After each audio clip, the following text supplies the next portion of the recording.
अपशे आचार्य महाप्रभु उनके सेवक रामदास मेवाड़ा ब्राह्मण मीराबाई के पुरोहित हते मेवाड़ में रहते तिनकी वार्ता को भाव कहते हैं। भाव प्रकाश। ये स्वामिनी जी की सखी विशाखा तिनकी सखी है।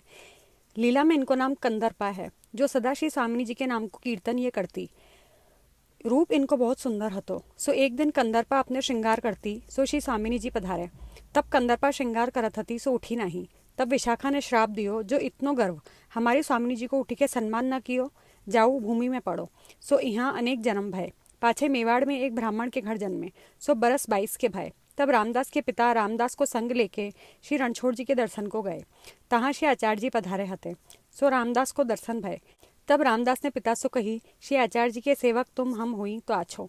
तब रामदास के पिता ने कही, जो ये ब्राह्मण हैं हम हूँ ब्राह्मण हैं, हम सेवक कौन के हुई। अब कही सो कही, अब कहोगे तो तुम जानोगे। तब रामदास चुप हुई रहे। पाछे पिता सो छिपके श्री आचार्य जी पास जाई रामदास दंडवत करी विनती किए, महाराज मेरो मन आपके सेवक होन को बहुत है। सो मेरे पिता हूँ सेवक हुई तो भगवत धर्म घर में बने, क्लेश न हुए। सो मेरे पिता को कछु आप अपना महात्मा दिखाओ तो वह सेवक हुई। काहेते अज्ञानी जीव है, अहंकार में भर्यो है। तब श्री आचार्य जी कहें, तू देवी है, तेरो पिता साधारण है, सो तेरे पीछे कृतार्थ होएगो। तू जो बात पिता सो कहेगो सो साची होएगी, तू ही पिता को महात्मा दिखाइयो। तब रामदास दंडवत करी पिता पास आए। सो पिता रसोई करत हतो। सो रसोई करत सगरो हाथ जल गयो। तब पिता बहुत दुखी भयो। तब रामदास ने कही, एक बात हो कहूँ जो तुम मानो। तब पिता ने कही, कहो।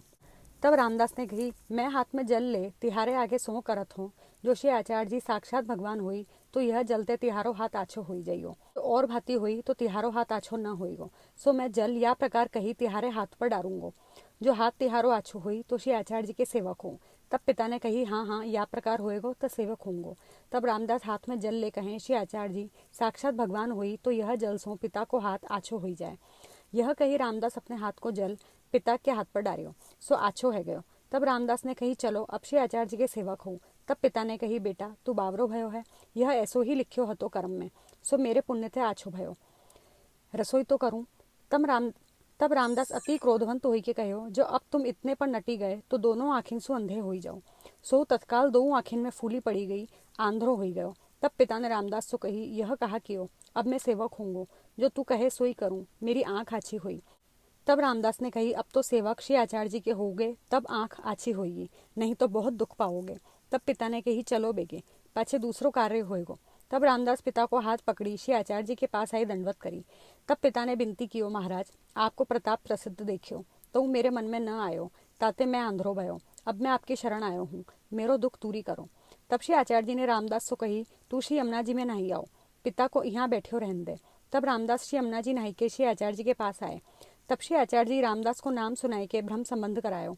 पाछे रामदास के पिता को नाम सुनाए। तब रामदास श्री आचार्य जी को चरणामृत आपू लेके नेत्रन सो लगाई के कहें, अब नेत्र पहले जैसे खुल जाई, सो आंख आछी हुई गई। तब पिता ने श्री आचार्य जी से दंडवत करी कहो, महाराज अब मोको कहा कर्तव्य है, जामे मैं सुख पाऊं सो बात बताओ। तब श्री आचार्य जी कहें, तुम रामदास पुत्र के कहे में रहोगे तो सदा सुखी रहोगे, कृतार्थ हुई मुक्ति पाओगे। तब रामदास ने कही, महाराज मोको भगवत सेवा पधराई दीजिए। तब श्री आचार्य जी ने प्रसादी वस्त्र दिए और कहें, इनकी सेवा मन लगाई के करियो। तब रामदास दंडवत करी पिता को ले डेरा पर आए।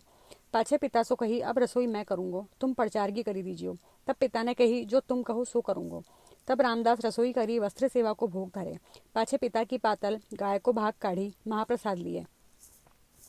पाछे श्री आचार्य जी अड़ेल को पधारे और रामदास पिता को ले मेवाड़ में आए, घर में रहे, सो सारे घर के रामदास की आज्ञा में रहे। वार्ता प्रसंग 1। पाछे रामदास जी एक दिन मीराबाई के यहाँ गए, सो मीराबाई के ठाकुर आगे श्री आचार्य जी के कीर्तन गावत है। तब मीराबाई ने कही, कोई विष्णु पद श्री ठाकुर जी को गाओ। तब रामदास को रीस छूटी, कहे, दारी रांड यह कहा तेरे खसम के हैं, जा आज पाछे तेरो मुख न देखूंगो। सो वह गांव में ते कुटुंब लेके उठी चले। तब मीराबाई ने बहुत कही, इनको दक्षिणा देन लागी, सो कछु न लिए, कुटुंब ले और गांव में जाई रहे। सो रामदास जी ऐसे टेक के कृपा पात्र भगवदीय हते, अपने प्रभु में ऐसे अनुरक्त हते, जो फिर मीराबाई को मुख न देखियो। भाव प्रकाश। यह वार्ता में यह जताए, जो पहले तो अन्य मार्गीय के पास जाइए नहीं, और जाइए तो अपने मार्ग की वार्ता न करिए, अपने मार्ग के कीर्तन न करिए, जो करिए तो क्लेश होई। ताते श्री गुसाई जी चतुश्लोकी में कहे हैं, विजातीय जनाक्रांते निज धर्मस्य गोपनम देशे विधाय सततम स्थेयमित्येव भावये। या प्रकार अपने धर्म को गोप्य करी देशांतर में रहनो।